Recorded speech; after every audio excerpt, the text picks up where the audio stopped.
Now let's get started on today's show. The topic of conversation today is what are indeed your best interest target? Like what are the ones that you should be targeting? And there's a couple of different ways that I've found interest-based targeting to be successful. There is no blanket strategy for everybody. There is no blanket strategy that works for every single product or every single vertical. That's just not possible. You kind of have to go in with an open mind anytime you try these things. So when it comes to interest targeting, the only way to find that out is to test. And yes, you're going to waste money. That's the only way to really find out. So what I'll do is I'll create a ad budget optimization campaign, so not campaign budget optimization, and I'll have, 1 to 2 creatives. You don't want to go too much because it's going to spread it out. I mean, if you really have one piece of good creative you're happy with, I would even try that first and have multiple ad sets. I'm talking 4, 5, 6 more where you're targeting one specific interest that's very different from the other.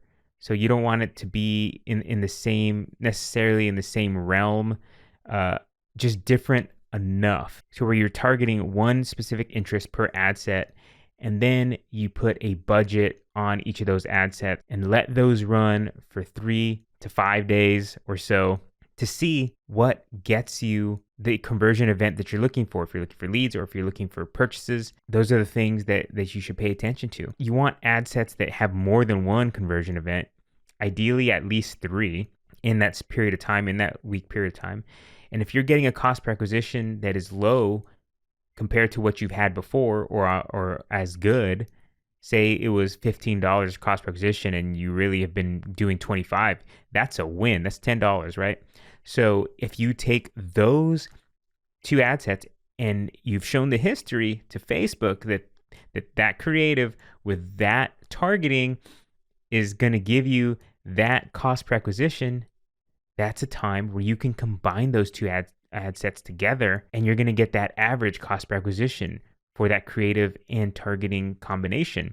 And you should, by theory, stick with that same cost per acquisition on average, but increase your audience size. What I have also found successful, instead of combining all interest-based targeting into one big ad set, what I've found effective for some is to take like-minded interest together and put those in one ad set. Let's talk about Air Jordan sneakers. Say you're selling Air Jordan sneakers. What I mean by groups is, so maybe you have a brands group that you target. So this brands group, we're targeting Nike.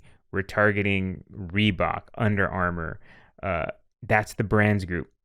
And then we have another ad set where we're targeting actual shoe shoppers. So we're targeting people that go to shoe stores and are looking for shoes online. And then maybe we have another set who like certain basketball players, right? Because we're selling Air Jordan. So we're obviously going to target people that like Michael Jordan, maybe Tiger Woods, other Nike, personas that we're aware of, right? So if you get what I'm saying there, that's what I'm talking about in the interest targeting groups instead of just one lumped together group. Another question I get asked is, should I disable that expand targeting box that you see whenever you do interest targeting? And as of right now, I'm a fan of keeping that checked, keeping that on.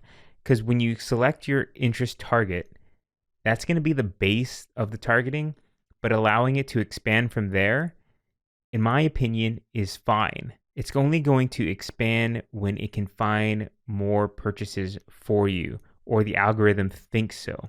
But it's still going to keep that same interest-based initial part. So you're not getting entirely lost. You're not getting entirely off that interest target subject matter.